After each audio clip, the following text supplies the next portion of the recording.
Greetings. Happy Saturday night into 7 morning. Wee hours of Saturday night into Sunday morning, and I am back once again to discuss my favorite band in the whole world, and that is Rush. And this time it's another album discussion, continuing with from last time, and talking this time about Hold Your Fire, the follow up to Power Windows, which I discussed in the last video. And boy, oh boy, this is one of my all time favorites.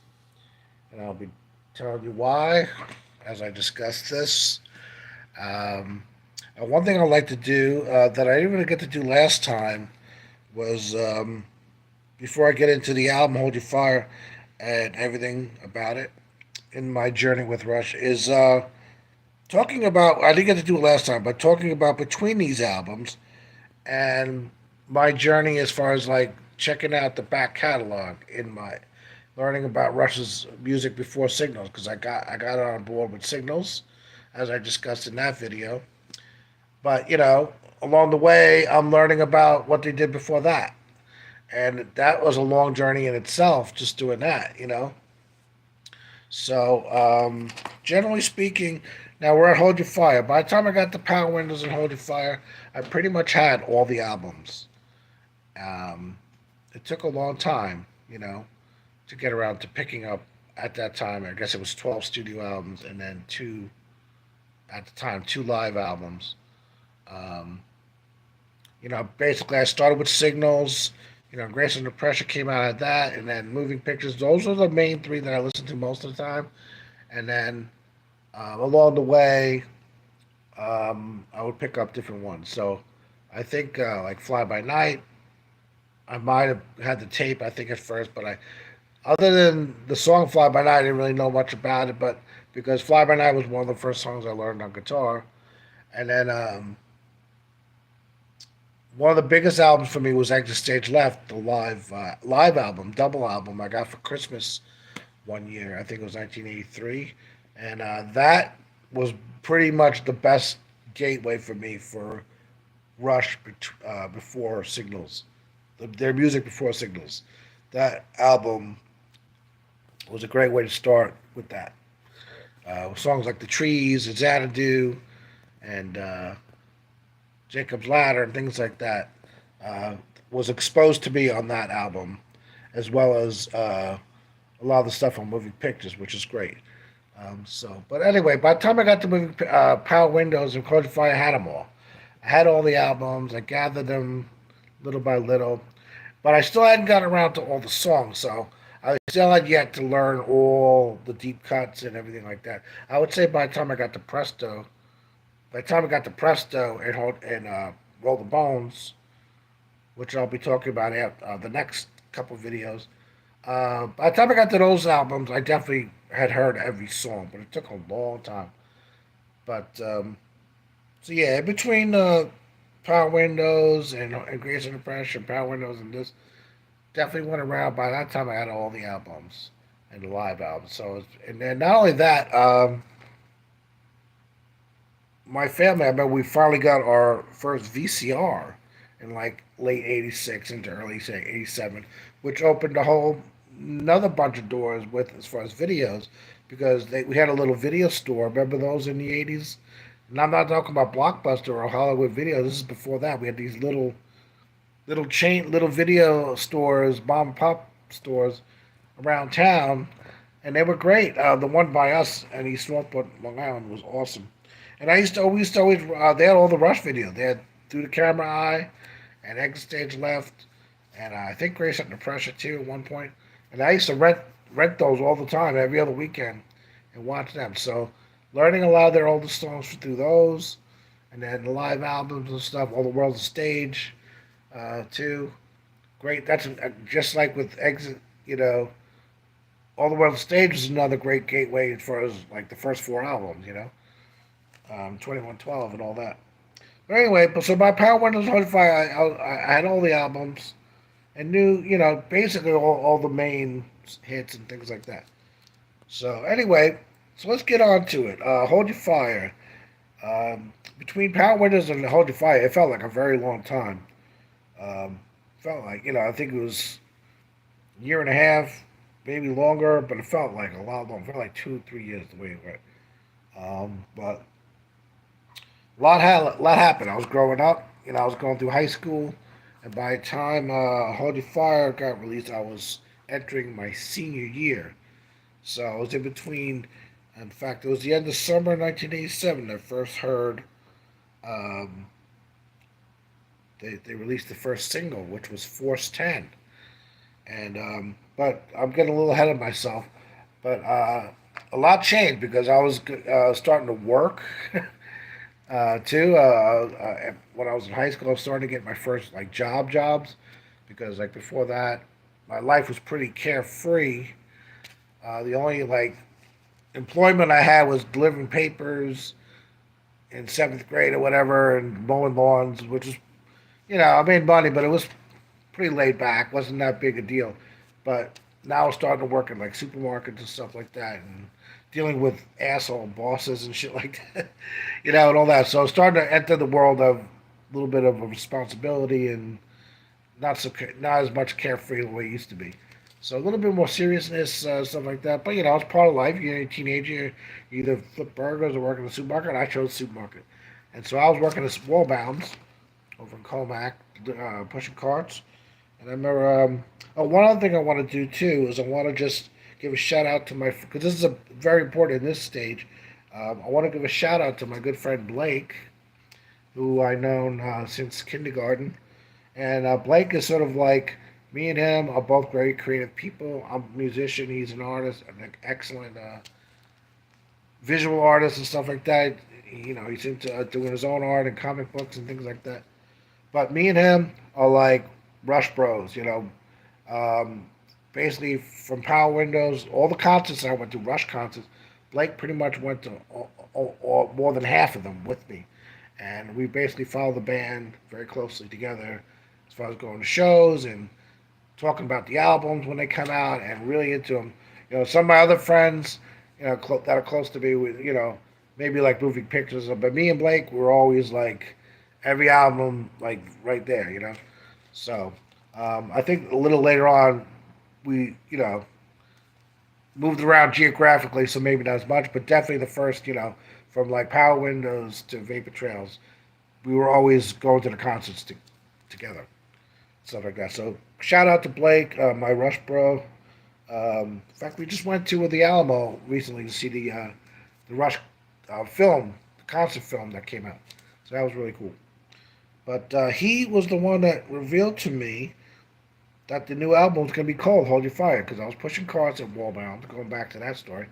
And him and a bunch of my friends ran up to me and said, "Hey, man, guess what? New album, Rush, Hold Your Fire." And I was like, "No way."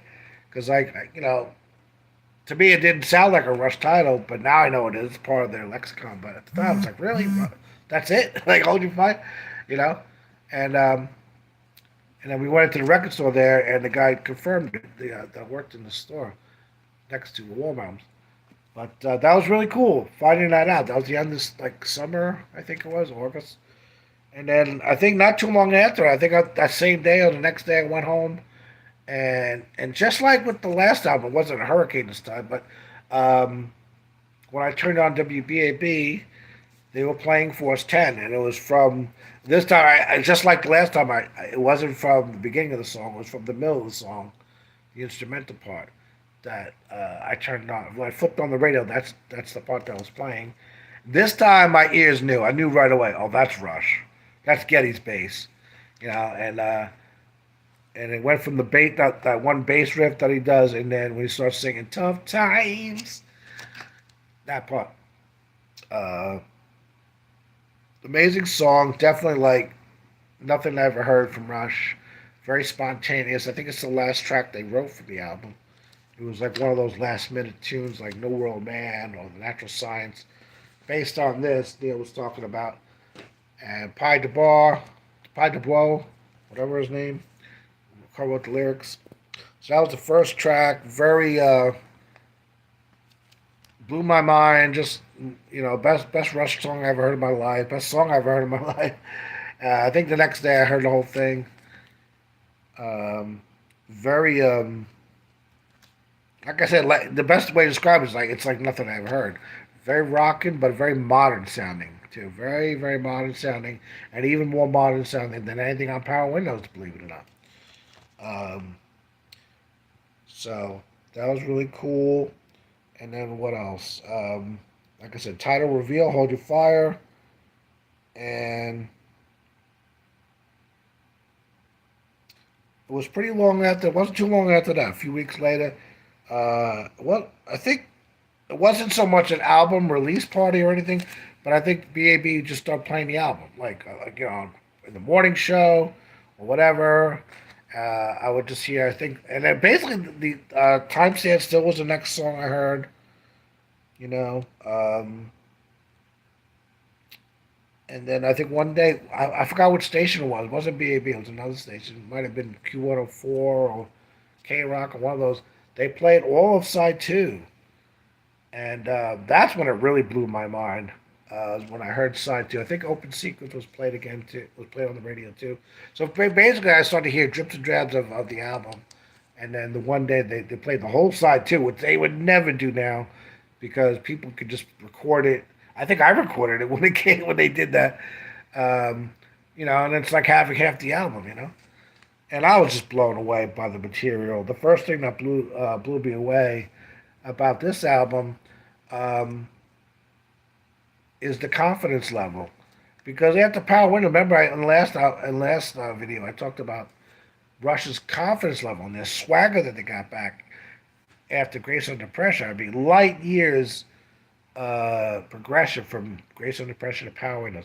Now, I wouldn't say it's light years this time from Power Windows to Hold Your Fire, but that's not a negative thing. I think in this sense, because with Power Windows, their confidence level went up really big, and they were like, as far as I was concerned, I was like, wow, how could it get any better than this, right?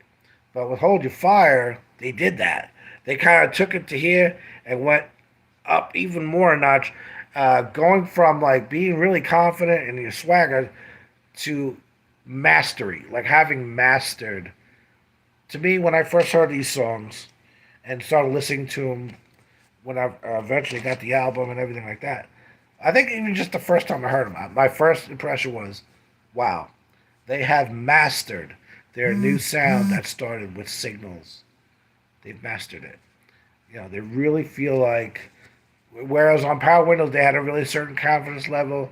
This time there was, because a lot of people might listen to Hold Your Fire and think like, oh, it's kind of relaxed sounding, or like, to me, yeah, it's relaxed, but in a confidence way, where it's like a football player who makes a touchdown and doesn't spike the ball. He just hands the ball to the ref and acts like he's done it before. Or like a good pitcher, same thing. He doesn't jump around like crazy. He's just like, yeah, man, we got this. Their confidence level was even more so, like they've mastered it. So that was my first impression when I started hearing things like Time Stand Still. Open Secrets was one that just blew me away first time. Lock and Key, Mission really blew me away when I heard it. The melodies, everything about it, whatever they had going on Power Windows, it was amazing. But they like, how could they top this? They did. I'm like, how'd they do this? They did it. The melodies were better. Everything about this album, once again, produced by Peter Collins and co-produced by Peter Collins and engineered by Jimbo Barton. So I think usually the second time around, I guess they're more, they got a good thing going with these producers. They gel together, and so hearing the rest of the tunes was really cool. Um, Album comes out. I think it was in early September. I remember going down with Blake. We both bought it there was a record store down in Northwood Village, and we picked it up. I remember seeing the cover and being like, "What the hell?" Because Power Windows in the last couple had such stock images, like, right. This one's like all red and the three balls. But when you open it up inside, then you understand. When you look at that, you go, "What the hell?" You know. And then you see the other image inside. It makes more sense, but I can understand why This image. I love this image. I can understand why it wasn't the album cover because you can't fit it on a CD cover or a tape cover, you know. But we love that image. That could be a poster or something. But no, I think I agree with what they did. Just make it. Just do this. Simple enough. I remember too after the day after the concert, everybody had the shirt. They're all red. The whole high school. I remember everybody. It was hundreds of people wearing those shirts. But yeah, so we've got the album, and like I said, these songs really knock my socks off. I'll go. Oh, the other thing was too, like I said before, I was entering my senior year, so it was like I said, new jobs, working in supermarkets. I think I started at Wallbound for a month, and then I was working at King Cullen, which I would be end up being there for 9 years.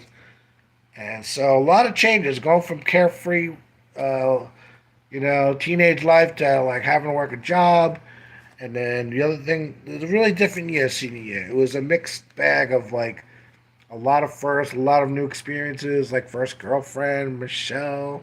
If you're out there, I don't know if I doubt if you'll ever watch this, but if you ever do, I mean, a lot of good memories with my friends, with her, with new job, good and good bad. There was a lot of stress involved with having to deal with managers and going to work, and and you get used to it after a few years and like that. It just becomes part of life because that's what it is. Becoming an adult, becoming a person. But it was all good though. The positives were really sweet, really positive. And Hold Your Fire, I personally, it's a very personal album for me for all these really great memories, great sweet memories from the senior year um, and going forward with some of these songs. Especially, I'm gonna go over the songs and the lyrics, everything about this album, the melodies, um, everything's about it's better. I think the overall sound, once again, very layered, very multi-dimensional, but also we'll bring it back a little. People talk about how layered this album is and all the keyboards, but I think they you can hear the bass, drum, guitar very clearly on a lot of the songs like "Time Stands Still" and "Force 10" and "Prime Mover" and all that. Um, a lot more variety. Oh, the other thing about this album, 10 songs, and 10 tracks. The last three albums had eight. So it's like eight, eight, eight, all used to that. Now this one has 10 because, according to this, Rush, the guys, realized that less people were buying records and more people were buying tapes and CDs. Um, and so they were able to fit more music. Why not? So they wrote, and not only that, when they were writing the music, according to the blurb in the tour book, um, they wanted more variety on the album because a lot of the material had a lot of keyboards and things like that, and they wanted to have a few songs that rocked out a bit. So they came out with Turn the Page and Force 10 to kind of balance things out, stuff like that. So definitely, you know, got a lot of the layers and like multi-dimensional vibe, but like I said, more of that mastered sound. Like it sounds so confident, like they've mastered their own sound. So each of the songs has that in every way. The vocals, whatever they were doing on the last album, it's just mastered on this album. So whether it's like the background stuff, whether it's the bass, guitar, um, the guitar sound. That's another thing. Alex's guitar sound, very distinct. I think it's the one um, element on this album throughout that makes this album identifiable. When you hear this guitar sound that he's using, and I believe it's a signature guitar. Obviously, in the studio, guitar players will use various guitars for different situations. But the one that he used on the live, I believe it's the same one he used on the live tour for Hold Your Fire that he used throughout this. I might be wrong because I couldn't see him, but whatever he did on this album, there's a distinct sound about it that cuts through better than on Power Windows, and I think it's the best guitar sound for this type of material that they were doing.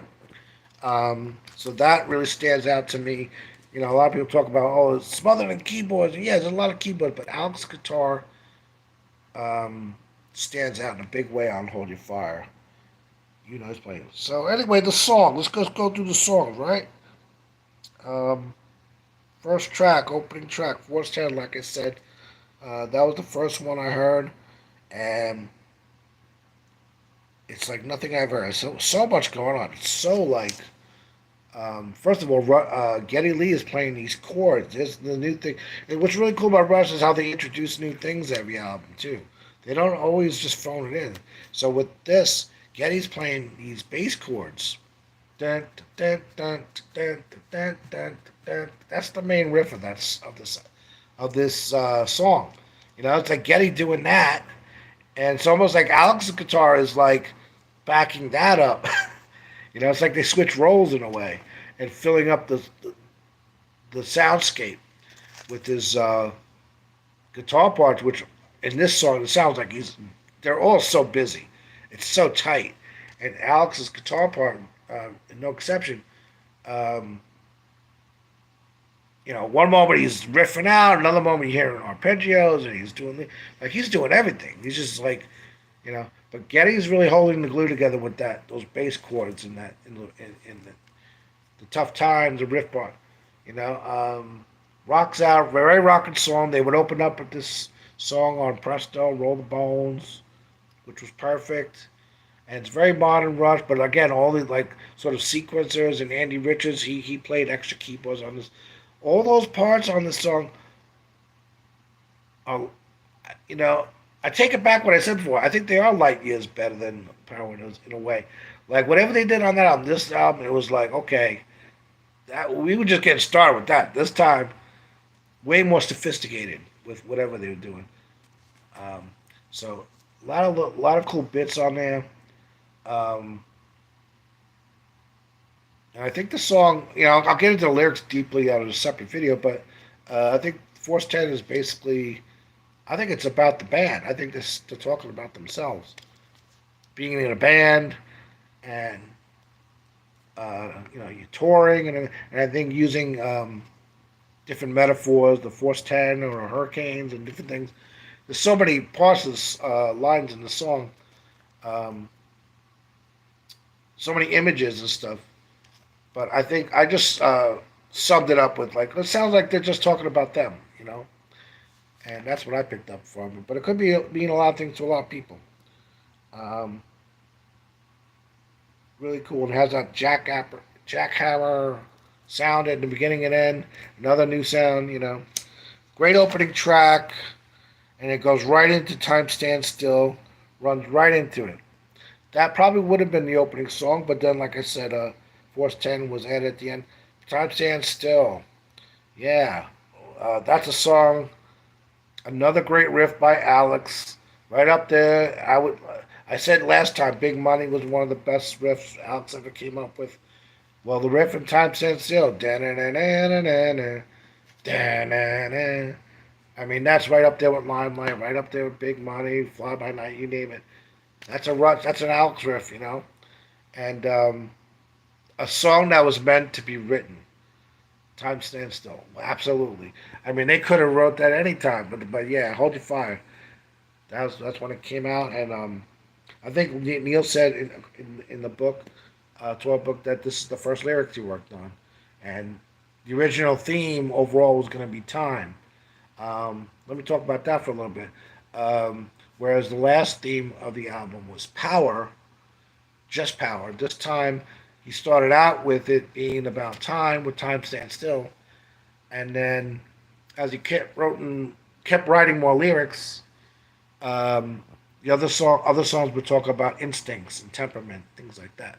So time and temperament are the two main themes of this album. So Time Stand Still talks about time, and it's one of those songs just like it's pretty self-explanatory.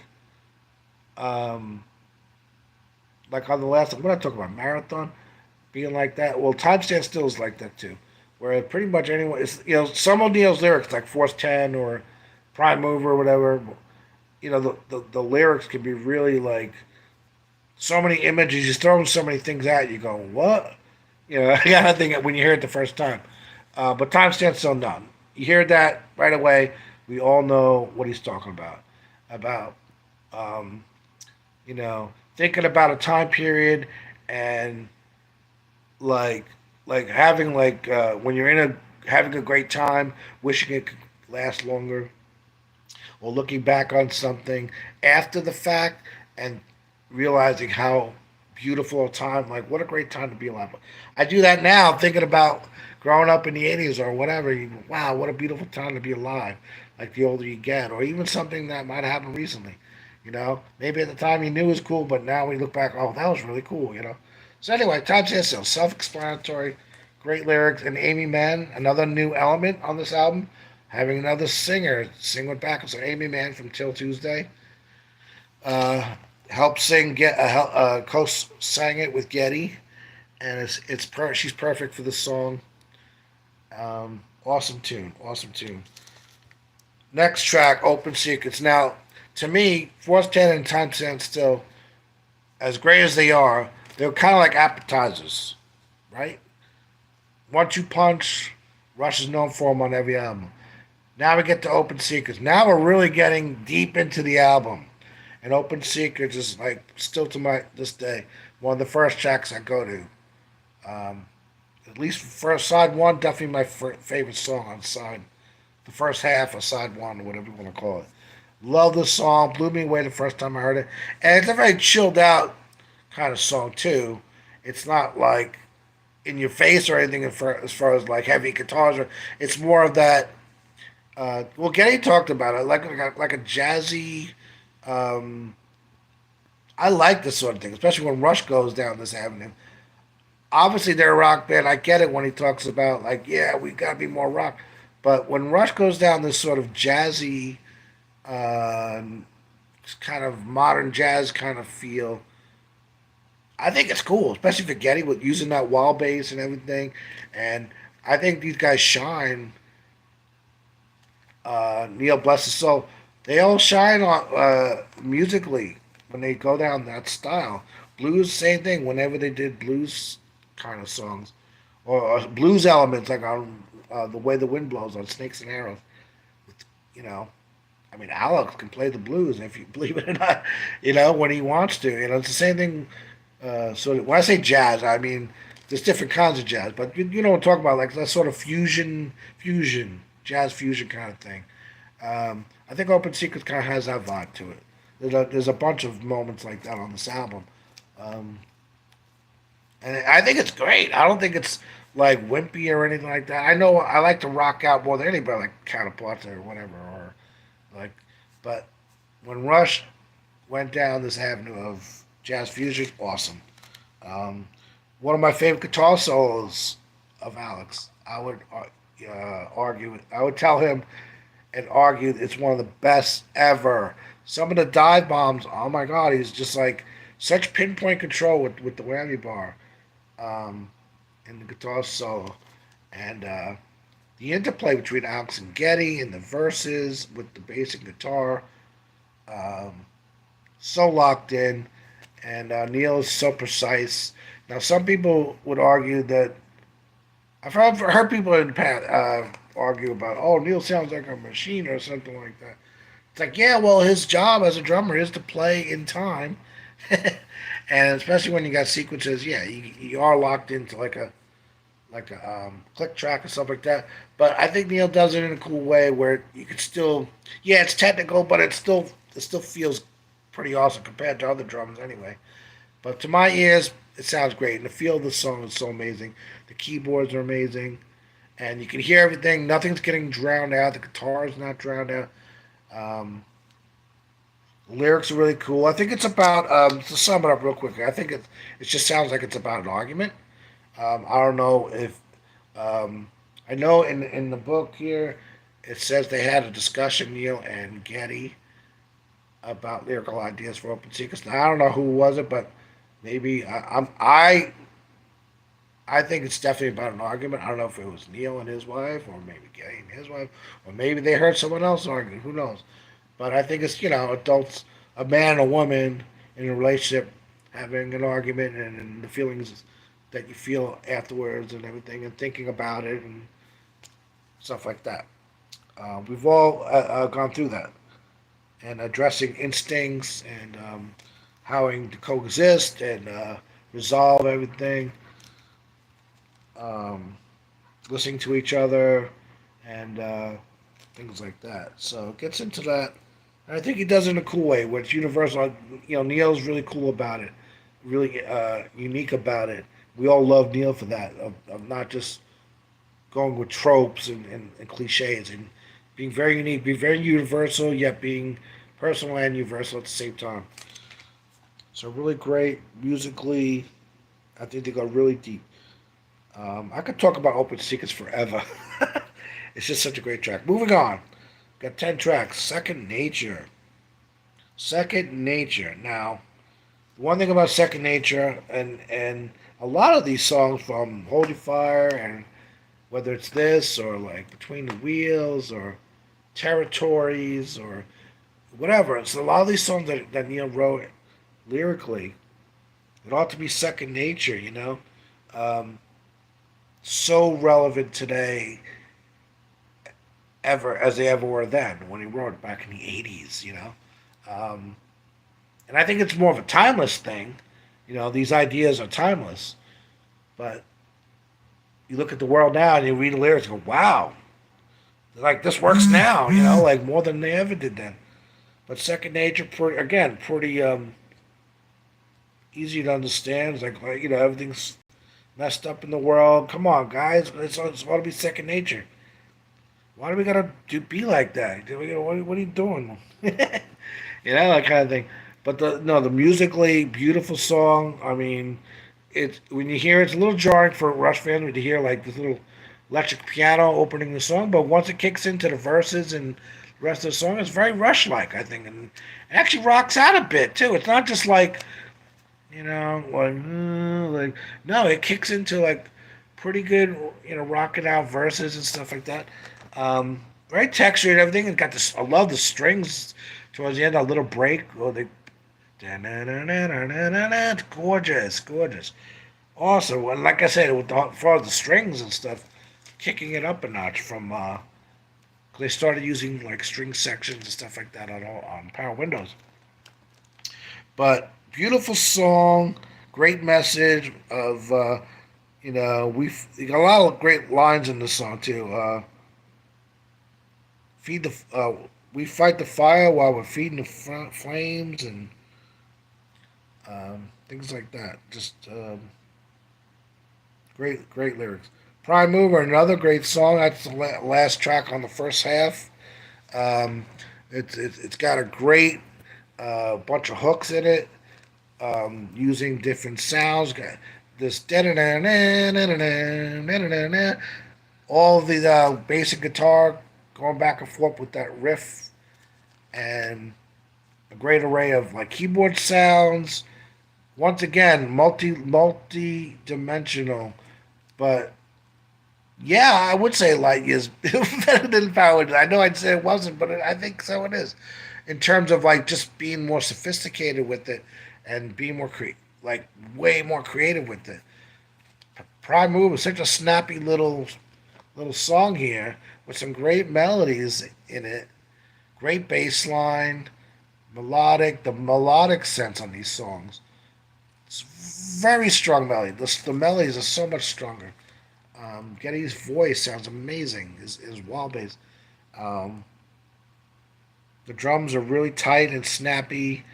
Um, Great melodies, and he's using some of the sequences sound similar to what he used in Grand Designs, but this song definitely got really nice textures. I like a lot of text, especially like the second verse is my favorite part. Um, Anything can happen is the main line that it keeps repeating. And as Donna, the girl, Hopper, is that her name? From the one that got them on Cleveland, got them to be signed by playing Working Man. She said that when Neil repeats something in a song, it's not by accident. So anything can happen repeats a lot in the song. And I always took that away from the song. Anything can happen. That sums up the whole song. Like the rest of the lyrics are kind of like, you know, great.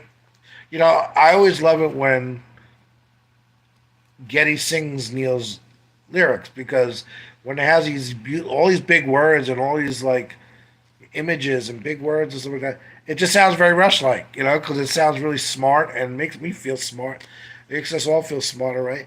But so a lot of us, there's a bit of abstractions and stuff like that. It definitely takes a lot of reading the lyrics to figure out what is he talking about here. But at the end of the day, I think when he says anything can happen, it's like in plain English, anything can happen. So that kind of sums it up. But great images, and I usually just like I said, I'm talking like that because as personally, I always drawn to this. I'm always drawn to the sounds coming out of Getty's mouth more than sitting down and looking at the lyric. What is this about? I'm always just listening to what it sounds like and getting off of that on that. So, but Prime Mover is a really cool, hooky, very hooky song. Very hooky song. Very it actually rocks out. It's not fast, but it's like has a nice crunch to the guitar and great live. I thought that was one. There was a nice little middle eight in that one too. His arpeggio sounds so amazing. He gets that again. Coming back to this guitar sound on this album. Let's talk about that. When he does those clean, semi-acoustic, electric, uh, arpeggiated riffs, it sounds so beautiful. And on this album, better than ever. With that, I think it's a signature guitar, or was he using a Tele? I don't know, but whatever he did, it sounds amazing. And in the middle eight on this section,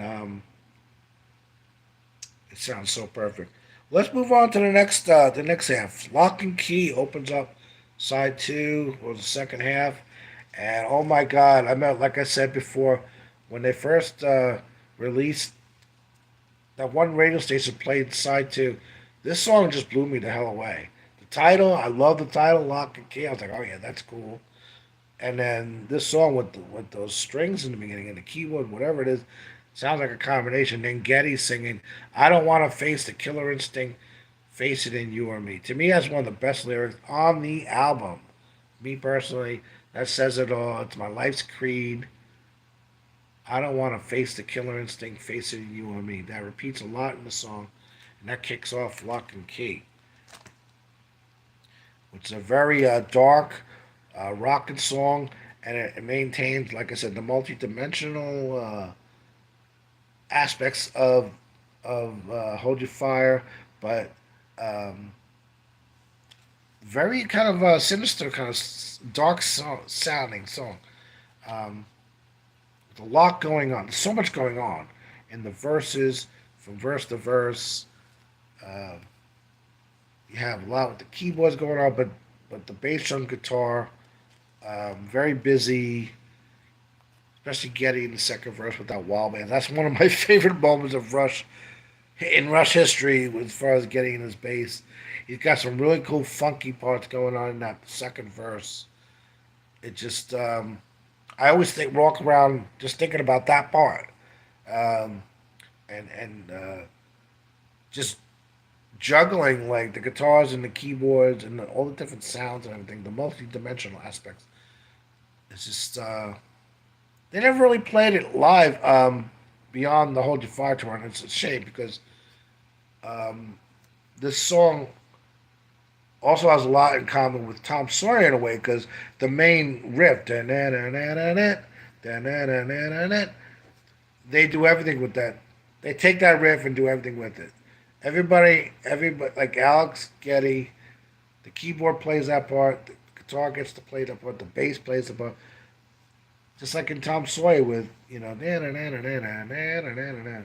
I love the way they take that riff and they throw it around in different parts of the song, especially when it gets to guitar solo time. It's a short guitar solo, but I think it's one of my favorite guitar solos in Rush's history. The three of them. Alex is ripping, another ripping solo. I talked about on Open Secrets before. That guitar solo is so ripping with the tie bomb. This one's more just He'd been practicing. I think the last tour Steve Morse opened up, and he saw how much he was practicing all the time. And Alex was like, I got to do the same thing. And you could hear it on Lock and Key. His chops are blazing on that solo. It's a short and sweet solo, but his chops are blazing. And likewise with Geddy and Neil backing him up. Um, that started with the keyboard and went to Alex, then went to that's just like in Tom Sawyer. I love that. Very moving pictures, like in that sense. But and then there's a people don't talk about this a lot much, but there's a drum solo in the song. Um, Towards the end of the song, there's a big drum solo going over the chords. I mean, that's amazing. That's almost like a jazz thing to do. Very jazz thing to do. Where they take a solo over the chord progression, you know. And then, like I said, Geddy's vocals. The video for this, I haven't talked about the videos that much, but there's only two videos. Time Stands Still and this. I really like the Lock and Key video the best. And they look really cool in that video. Very kind of look kind of serious and very subdued, but it works. It works.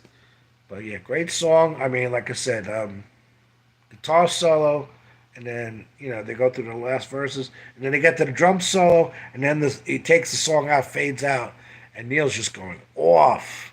You listen to it as it's fading out.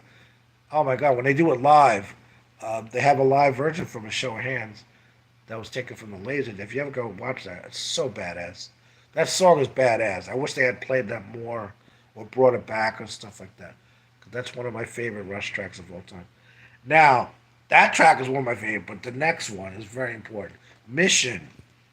Mission. Oh my God, the first time I heard this is one of my songs. Like a spirit with a vision is a dream with a mission. That line is my life's creed, one of my life's creeds ever since. This song is so inspirational for me. I cannot even, say enough about that. When I first heard it, it just blew me away. Just like Geddy's voice singing that. Hold Your Fire, it's got the title of the album in it. And, oh my God, one of the best guitar solos Alex has pure emotion. Um, just a great song in terms of like melodies and great feel and you know there's great melodic hooks in there and the musicianship. It rocks out too with the verses. It's just got so much emotion and it speaks to me. There are certain songs, like I said, that are more abstract or I'm getting off on the images and the sounds. And this one, certain ones from Rush hit home. The first song I did was Subdivisions. That was what drew me in as a Rush fan because they were speaking to me personally.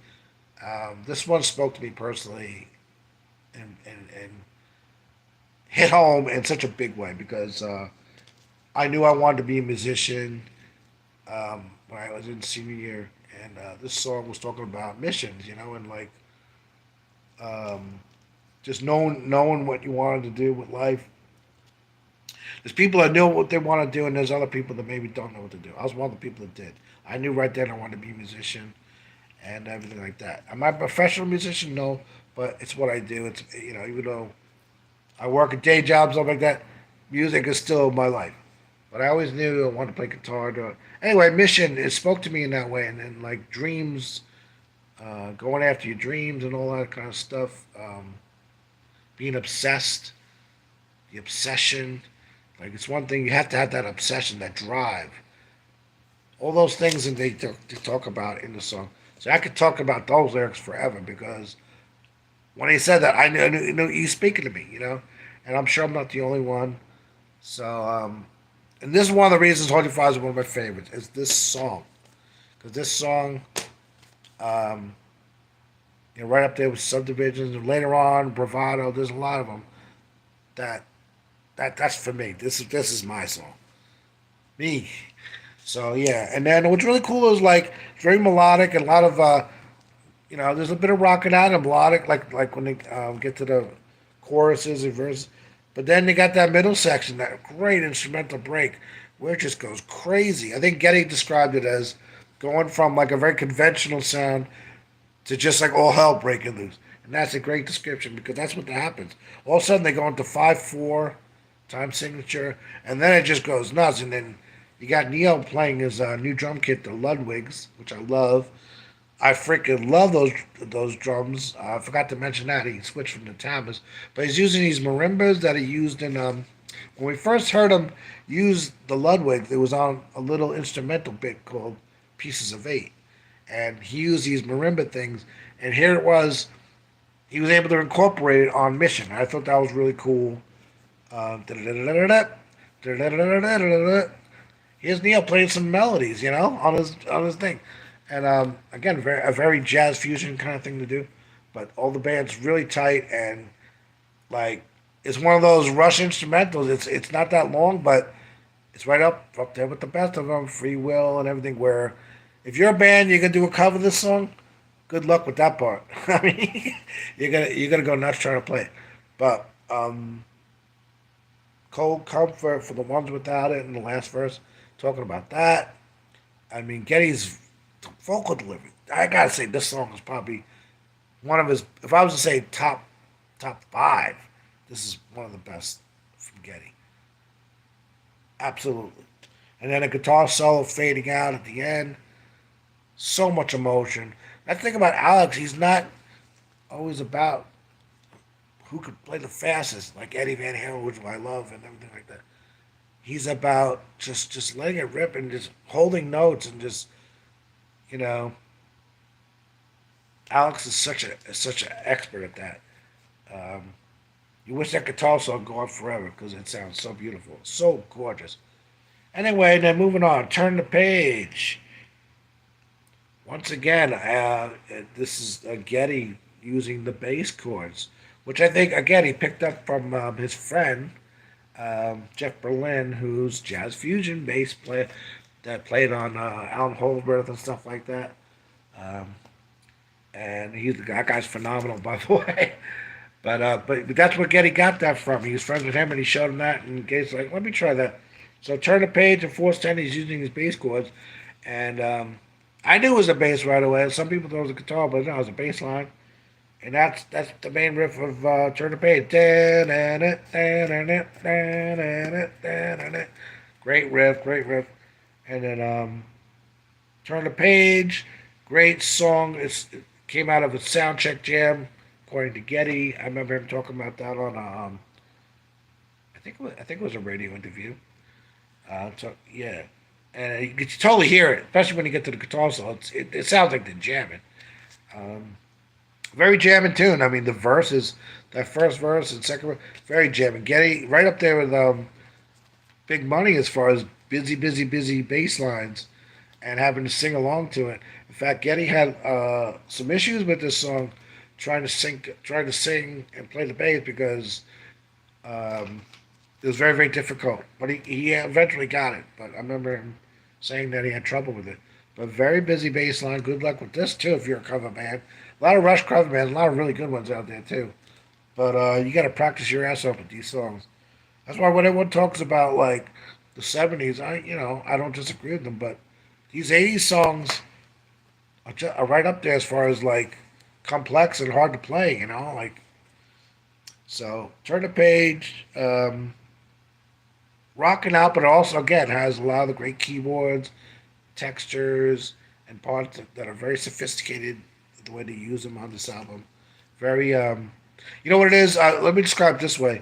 When I keep talking about more sophisticated, going light years beyond, um, in the sense of like taking what you learned on Power Windows and then like being even more creative. It's like breaking down walls. Like you had maybe you did it really well last time, but maybe there's some walls you didn't realize were there. I break down those walls and expanding upon it and doing it in such a way that's like, wow, this is even beyond what we did before. This blows away what we did before.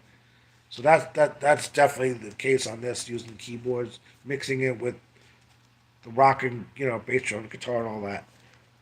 Really upbeat song.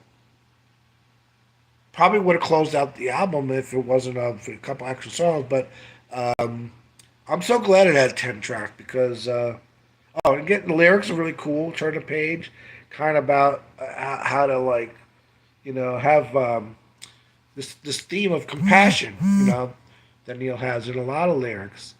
A lot of his lyrics are just their only warning is one of them, and being not just being like when you're reading the paper, you hear about stuff, not just turning the page and being like, oh, whatever. No, it's about like you hear something about some tragedy or something, about like at least stopping to just give it some serious thought and being like, oh man, like realizing you're part of the world and there's stuff going on in the world. Not living in a vacuum. It talks about nothing can survive in a vacuum. Damn right, Neil. I mean, it's good to pay attention to what's going on. But no, it's about how we turn the page. Sometimes people just whatever. That's not going to happen to me. That's them on the other side of the world. It's not going to happen to me. Kind of about that and stuff like that. It's good to pay attention and acknowledge. Anyway, great lyrics. Again, I'll break down do another video where I talk more about the lyrics and themselves and analyzing them like that.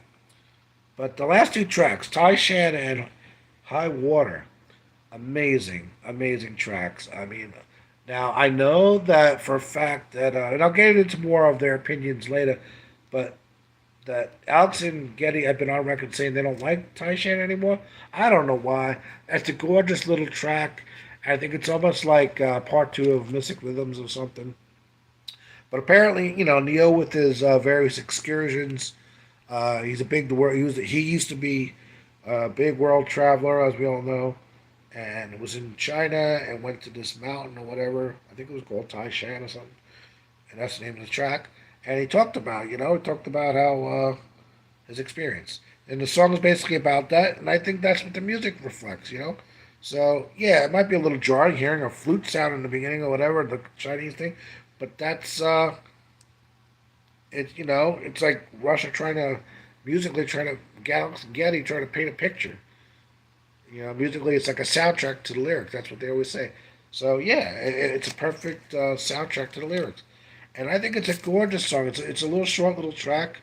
Rush has tracks like this on all their career, where it's a little bit different from everything else, even on the given album. But it's got some nice little melodies, and Alex is really pretty arpeggios that he plays, and it's actually really busy when he's playing. Actually, quite busy. Great melodies, great little verses. But of course, Getty's singing once again, very melodic, great melodies. I love when he sings great melodies. I don't have a problem with it. You know, um, singing about Neil's experience, I think that it paints a perfect picture. But the next track, High Water, um, and percussion wise too. Let me back up. Percussion wise, Neil's using his various percussions, like he did Mystic Rhythms, and making a very exotic sound. It's nice to hear him play other bits besides the usual rock beats, and playing other, being creative and coming up with these exotic sort of sounds and stuff. He does that on both of these tracks. I think they're both really good companions because they're very, very world sounding. And let me flip that camera around. Very companions, these songs. High Water, no exception. What a gorgeous, gorgeous track. And I think it's a great closer, not only to the album, but a great closer to this era, which started with Signals. Um, Definitely. And there's so much going on. There's the strings on this song, the textures, and there's some great crunch in the guitar.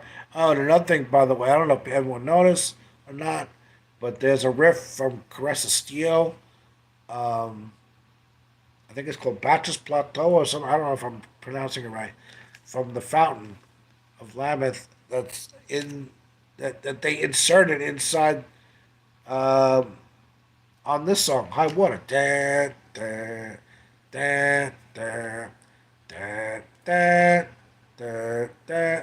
The exact same riff. I don't know if it was on purpose or if just they said, "Oh, this fits right here." Well, it fits like a glove. It's almost like a mashup, but it works. And it sounds even better on this because Alex's crunch in the guitar is so perfect. But there's so much going on in this track with sounds and escapes that I could see why they didn't play it live. I'm sure with a big bunch of people like an orchestra or something, you probably could if they did it, But it is so beautiful. Getty's vocals are immaculate. This whole album's immaculate, but especially this song. You got a little, almost like a slow motion version of La Via with the dun, dun, dun, dun, dun, dun, and the second verses. Um, and you got the tribal beat, again, the worldly drum coming from Neil, experimenting with that more, getting away from the usual rock beats, and just, like Rush, they had two extra songs on this album, going from 8 songs to 10 songs, and they utilized that space in the best possible way with experimenting with other sounds and stuff, and I think that's really great. Um, so I don't mind the fact that they were messing around with sort of jazz fusion and then sort of these other exotic sort of sounds. I like that about that Rush did that. Obviously after they were done with this album, because like I said, I feel like let me explain this. This album is the arrival album for Rush for this period. Signals, Race Under Pressure, Power Windows, 45. So they arrived there with these sounds, but using all these sounds and doing all this stuff, um, I think it was cool that they expanded and they experimented. Obviously after this they were like, okay, that's cool. We mastered our sound. Now it's time to move on to the next chapter. Get back to being a trio. And all that. That's fine and good, but what I like the fact that they went all out with these power windows and then 25. But high water, yeah, talking about instincts and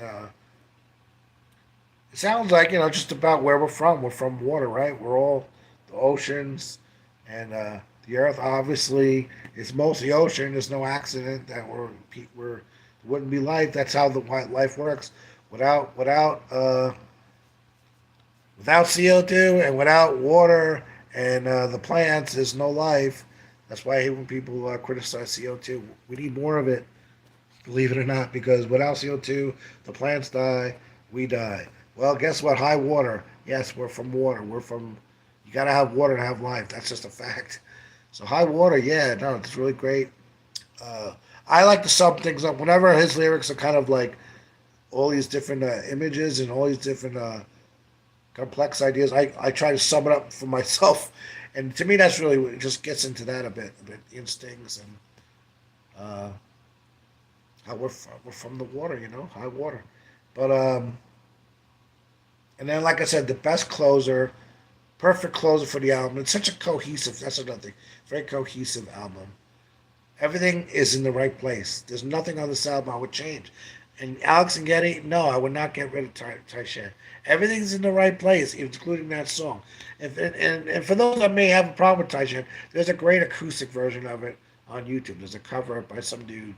He does an acoustic version, and the song works. So if you're not into the one that's on here, go check that one out because it's a beautiful song.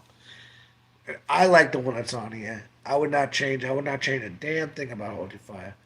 But High Water, perfect closer, and I like the way that the song. It's got everything in the kitchen sink on this song, but it ends with, you know, that keyboard sound that reminds me very much of Signals, which kind of like bookends the whole time period perfectly.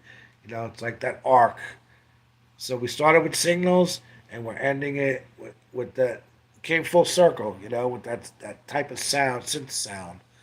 Um, is the last thing you hear, when the album ends. It's a perfect, cohesive album. I think it really is a perfect album.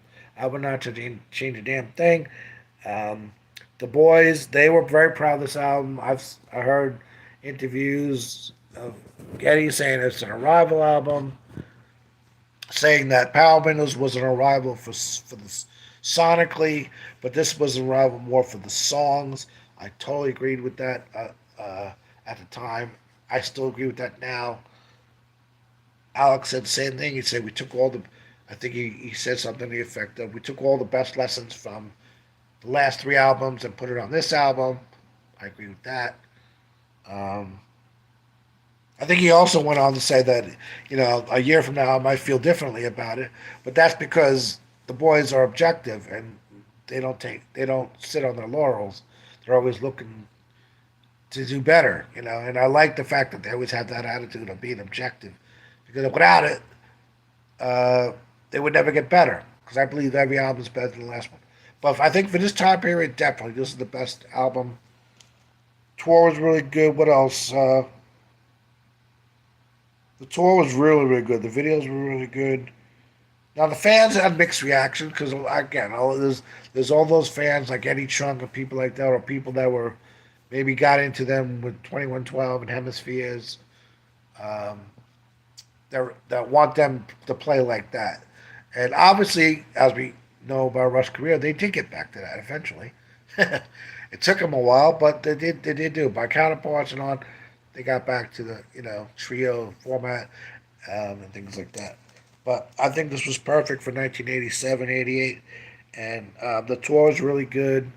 Um, we got to see him in December, not too long after the album. We didn't have to wait too long like we did the last time. So we got to see him earlier in the tour at Nassau Coliseum. A bunch of us went. This time it was a bunch. Blake went with me.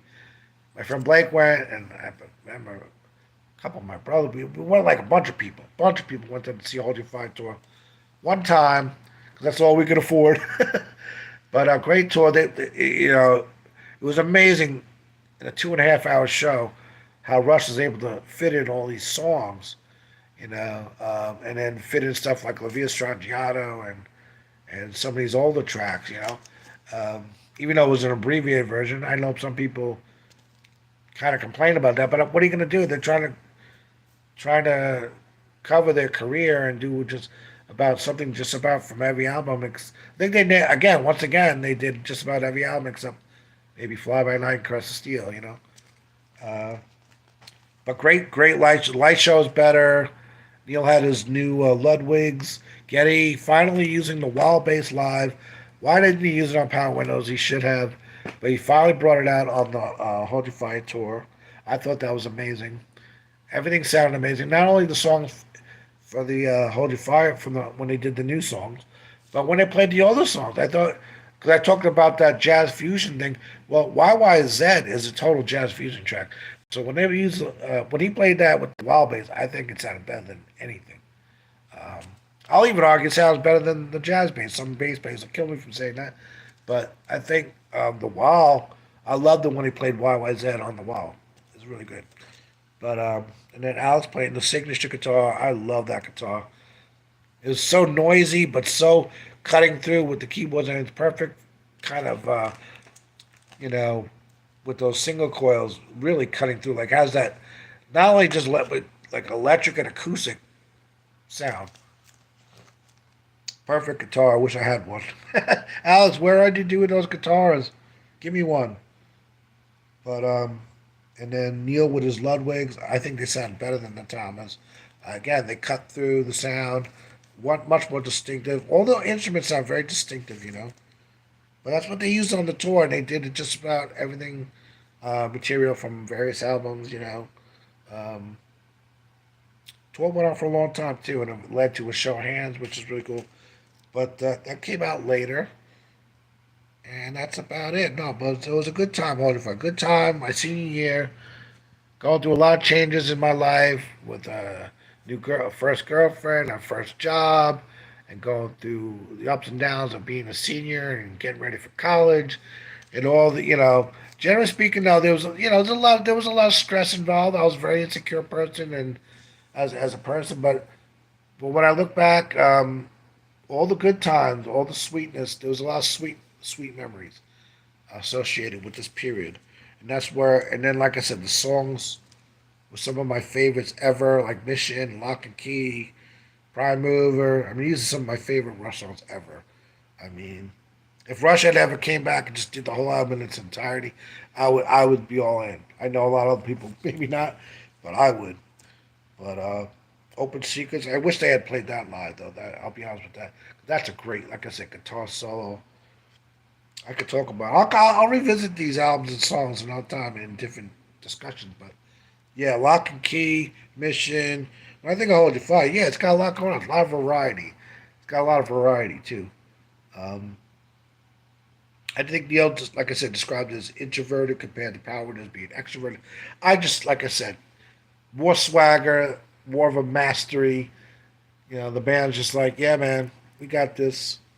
Very organized, very, very competent, like a good pitcher or a good, football player or something. Just acting like you did it before. I mean, like, yeah, man. So they arrived, and then I think they took that confidence and then carried it on to the next bunch of albums. Even though, sonically they were trying to search for like trying to get back to like I think Counterparts was. But we'll get back into that. I'm getting ahead of myself. I think for the '80s, a great, great bookend. So that's about it.